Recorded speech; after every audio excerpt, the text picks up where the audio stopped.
You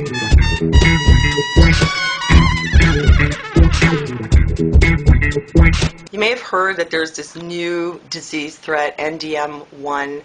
It's actually like a genetic mutation that occurs in a bacteria to make it resistant to antibiotics. From what I understand, it's mostly happening with bacteria that cause pneumonia and urinary tract infections, and also with E. coli bacteria. Okay, here's my advice. Don't freak out.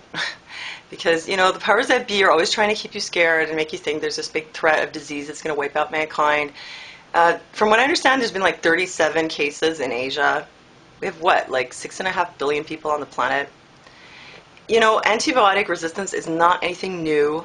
It's been increasing and increasing over the years because of the indiscriminate use of antibiotics. We had a few years ago here in Montreal and other places, you know, this bacteria called C. difficile, which causes like terminal diarrhea. But people were freaking out. But the thing is, it really would only affect people with a compromised immune system. When you take antibiotics, you know, they kill the bad bacteria, but they also kill good bacteria. So you can take antibiotics for pneumonia and it kills your intestinal flora. So maybe that's why they were susceptible to C. difficile, because it's something that affects your intestines. And one of the things that was successfully used to treat it was probiotics, like a bio-KL culture. So it's happened before, and the same thing with this. Pneumonia usually affects people who have a compromised immune system. And there's different kinds of pneumonia. There's bacterial, but there's also viral, and there's fungal.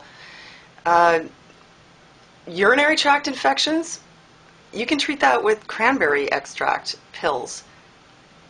That's what, you know, we've done that for a long time. We don't really use antibiotics anymore because for most of the stuff, there's other things you can do. There was also MRSA, methicillin-resistant Staphylococcus aureus. Oh, the superbug.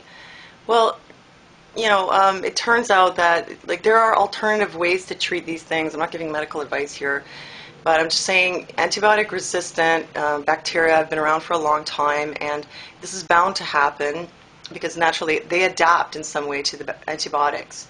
So we need to look at, not, you know, freaking out and worrying that we're all going to die of this, but maybe we should be looking towards cures that do not involve antibiotics.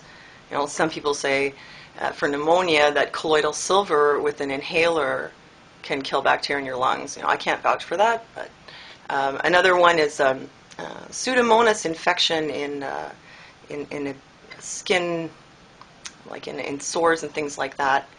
I had a client who had that, very persistent, antibiotic resistant. You know what, we got rid of it with food grade peroxide solution, watered down, killed it, because it's an anaerobic bacteria, so you give it oxygen and it dies. What else? Yeah, oregano oil. I'd read some things that might be useful for MRSA. It doesn't mean go dose yourself with oregano oil.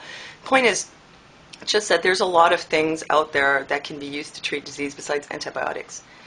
Number one. And number two, so far it's very rare. Okay? And three, like I said, pneumonia affects mostly people with a compromised immune system. Some of them are babies, but that may also have to do with the fact that they're not breastfed, because breastfeeding inhibits the colonization of the throat with some of the bugs that can cause pneumonia, like the one that's in the Prevnar vaccine. What's it called? Streptococcus pneumoniae, and Hib. So, you know, you can do things like breastfeed your baby and try to keep your immune system strong. And urinary tract infections, again, there are alternatives. And E. coli, well, you know, how often do you get E. coli? Avoid, you know, risk factors for E. coli, like eating meat that's not properly cooked, or, you know, unclean food, things like that. So here's my advice to you: just don't freak out about NDM-1. They like to keep you scared, but don't buy into it.